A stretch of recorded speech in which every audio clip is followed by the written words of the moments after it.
और बड़ी जानकारी निकलकर सामने आ रही है दिल्ली से, जहां पर दिल्ली में आधी रात को पुलिस और एमसीडी टीम पर पत्थरबाजी की गई है। फैज-ए-इलाही मस्जिद के पास गरजे 32 बुलडोजर और मस्जिद के पास अवैध निर्माण हटाने पहुंची थी और पुलिस ने आंसू गैस के गोले छोड़े हैं और पुलिसकर्मी अधिकारी घायल हुए हैं। बड़ी जानकारी आपको दे दें कि मस्जिद के पास से अवैध निर्माण हटाने पहुंची थी और ऐसे में पुलिस ने छोड़े आंसू गैस के गोले। बड़ी जानकारी निकलकर सामने आ रही है कि पुलिसकर्मी और अधिकारी घायल हुए हैं। दिल्ली में रामलीला मैदान के पास मस्जिद और कब्रिस्तान से सटी जमीन से देर रात करीब 1 बजे अतिक्रमण हटाया गया। दिल्ली हाईकोर्ट के आदेश पर एमसीडी ने 17 बुलडोजर से यहां पर बने बारात घर और साथ ही दुकानों को गिराया और करीब 32 बुलडोजर से अवैध अतिक्रमण को ध्वस्त किया गया। और हमारे साथ जुड़ चुके हैं वेद भूषण जी और उनसे जानते हैं कि क्या कुछ अपडेट है, क्योंकि बड़ी कार्रवाई देखने को मिल रही है और आधी रात को यहां पर बुलडोजर गरजा है दिल्ली में, और ऐसे में क्या कुछ कहना है इनका, वेद भूषण जी।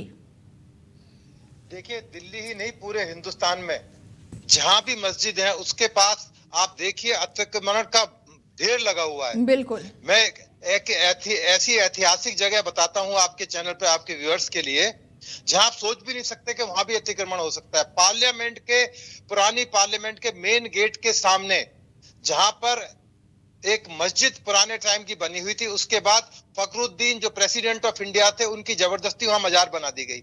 आप सोचिए कि पार्लियामेंट के बाहर एक मजार बनाकर कब्जा कर लिया गया। आज वहां दुकानें बना दी गई हैं जो कि बिजनेस का अड्डा, पार्लियामेंट की बता रहा हूं। उससे ज्यादा खतरनाक स्थिति पटेल चौक की है, जो कि पार्लियामेंट से मुश्किल से 1000 गज की दूरी पर है। और वहां पर भी आज भी आप देखिए पटरी पर, जिस तरह से मेन पटरी पर अशोका रोड के ऊपर दसियों दुकान बना दी गई जो एक बिजनेस का धंधा बन चुकी है।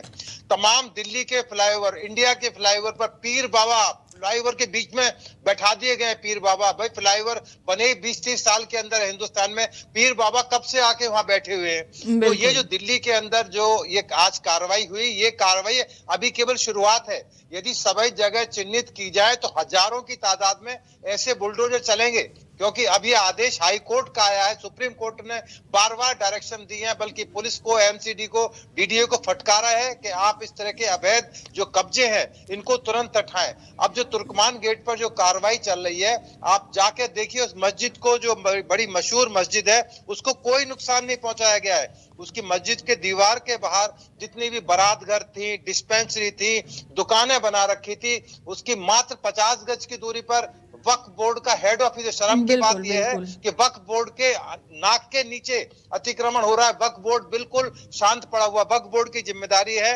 जो फैज-ए-इलाही मस्जिद है या हिंदुस्तान में जितनी मस्जिद है, ऐसे में वेद भूषण जी, अवैध निर्माण हटाने से पहले नोटिस भी जारी किया जाता है, तो नोटिस भी जारी किया गया होगा, लेकिन लोग यहाँ से नहीं हटे। नहीं मैडम, नोटिस छोड़ दीजिए, हाई कोर्ट का ऑर्डर है, नोटिस तो छोड़ दीजिए। तो हटाने के लिए पहले भी तो लोगों को बताया जाता है ना, बताया गया था, पर भी लोग नहीं हटे।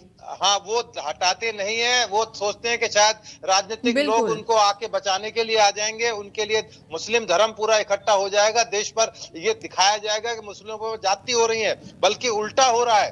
अब वहां पर जब पुलिस वाले उनको हटाने के लिए गए, वहां पर एमसीडी के बुलडोजर्स के साथ, पोकलेन मशीन के साथ में, तो पथराव किया गया उनके ऊपर। उनको बताया गया था कि आज यहाँ पर डिमोलिशन होगा, उसके बावजूद भी उनके 5 पुलिस वाले उसके अंदर इंजर्ड हो गए। और दिल्ली पुलिस ने हालांकि उसमें एफआईआर दर्ज के 10 लोगों को अरेस्ट भी कर लिया है, और लोग भी सीसीटीवी फुटेज की मदद से, और जो पुलिस की बॉडी के ऊपर आजकल एक बॉडी कैमरा लगा होता है, उससे लोगों को आइडेंटिफाई किया जा रहा है। क्योंकि तुर्कमान गेट एक ऐसा एरिया है जहां पर क्रिमिनल्स, बहुत बड़े बड़े लेवल के क्रिमिनल्स उस एरिया के अंदर रहते हैं, हिस्ट्री शीटर्स रहते हैं, बड़े बदमाश रहते हैं, कंजेस्टेड गलियां हैं। वहां से पुलिस को पकड़ना उनके लिए एक अपने आप में बहुत बड़ा चैलेंज होता है। परंतु अब क्योंकि ये इतना बड़ा मामला बन गया है, इसलिए पुलिस मजबूती के साथ काम कर रही है। तमाम अरेस्ट की कार्रवाई चल रही है, एफआईआर दर्ज कर ली गई है।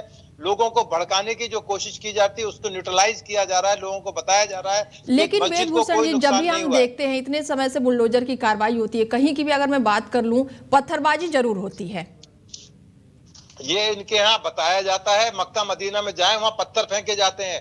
आपने कश्मीर में देखा पत्थरबाजी की कैसी घटनाएं होती थी, अब रुक गई, वहां पर कोई पत्थरबाजी नहीं होती है। तो ये पत्थरबाजी इनके खून के अंदर है, ब्लड के अंदर है, इनको बताया जाता है, पत्थर मारने सिखाया जाता है, धर्म के अंदर सिखाया जाता है। आप देखिए मक्का मदीना पत्थर फेंके जाते हैं वहां पर, एक मतलब बड़ा अजीब एक तमाशा है कि लिया हर जगह पत्थरबाजी करना। पर ये पत्थरबाजी अब चल नहीं पाएगी, अब समय बदल गया है। बुलडोजर का एक्शन यूपी से लेकर पूरे हिंदुस्तान के अंदर, बल्कि बुलडोजर की पूरे दुनिया के अंदर आज चर्चा हो रही है कि बुलडोजर एक्शन करके कैसे कंट्रोल स्थिति को किया जा सकता है। आप देखिए अभी इसके अंदर बहुत भारी एक्शन होने की संभावना है, क्योंकि मैंने जो आपको जगह बताई है, पटेल चौक, बिल्कुल बिल्कुल, जो चीज आपने हमें बताई है, तो क्या लग रहा है आने वाले समय में यहाँ पर भी बुलडोजर की कार्रवाई होगी? बिल्कुल होनी चाहिए। पुलिस को बड़ी मजबूती से एक्शन लेना चाहिए। जो डीडीए, एमसीडी, जो भी एनडीएमसी इसके लिए जिम्मेदार है, जो पुरानी गलतियां हुई हैं उनको कैसे रेक्टिफाई किया जाए, कैसे ठीक किया जाए, उसके लिए तमाम जो एक्शन है वो होने चाहिए। उम्मीद है कि शायद अब एक्शन तेजी से होगा। और जितने भी मस्जिदों के पास में अतिक्रमण है, क्योंकि अड्डा बन चुके क्रिमिनल्स का, ये पैसे कमाने का जरिया बन चुके हैं, धंधा बना लिया है मस्जिदों के आसपास के एरिया को, तो इसको हटाया जाएगा। तो थोड़ा और इंतजार करें। उम्मीद है कि सरकार और हाई कोर्ट और सुप्रीम कोर्ट के आदेश जो बार बार दिए जा रहे हैं उनका पालन करेगी, और इस प्रक्रिया के अंदर जितनी भी दिल्ली के अंदर या हिंदुस्तान के अंदर मस्जिदें हैं उनके पास जो भी अतिक्रमण है उसको हटाया जाएगा। थोड़ा इंतजार करने की जरूरत है। और ये जो पुलिस की जो तैयारियां हैं वो पूरी तरह से मुस्तैद है दिल्ली पुलिस, और आने वाले समय में इस तरह की चीजों का मजबूती से एक्शन होगा और अतिक्रमण हटाए जाएंगे। बिल्कुल, जुड़ने के लिए बहुत शुक्रिया। तो ये थे हमारे साथ पूर्व एसीपी वेद भूषण जी। बहुत सारी उन्होंने बातें बताई। ऐसे में दिल्ली में आधी रात को 32 बुलडोजर की कार्रवाई देखने को मिली है, और तुर्कमान गेट स्थित फैजे इलाही मस्जिद के पास जब इस कार्रवाई को अंजाम दिया जा रहा था तब भीड़ ने कर्मचारियों और पुलिस पर पत्थरबाजी की, और भीड़ बैरिकेडिंग तोड़कर कार्रवाई रोकने भी पहुंची थी, लेकिन पुलिस ने आंसू गैस के गोले छोड़कर उन्हें खदेड़ दिया। सेंट्रल रेंज ने ज्वाइंट कमिश्नर ऑफ पुलिस ने कहा है कि हालात कंट्रोल में है और पूरे इलाके को 9 जोन में बांटा गया है।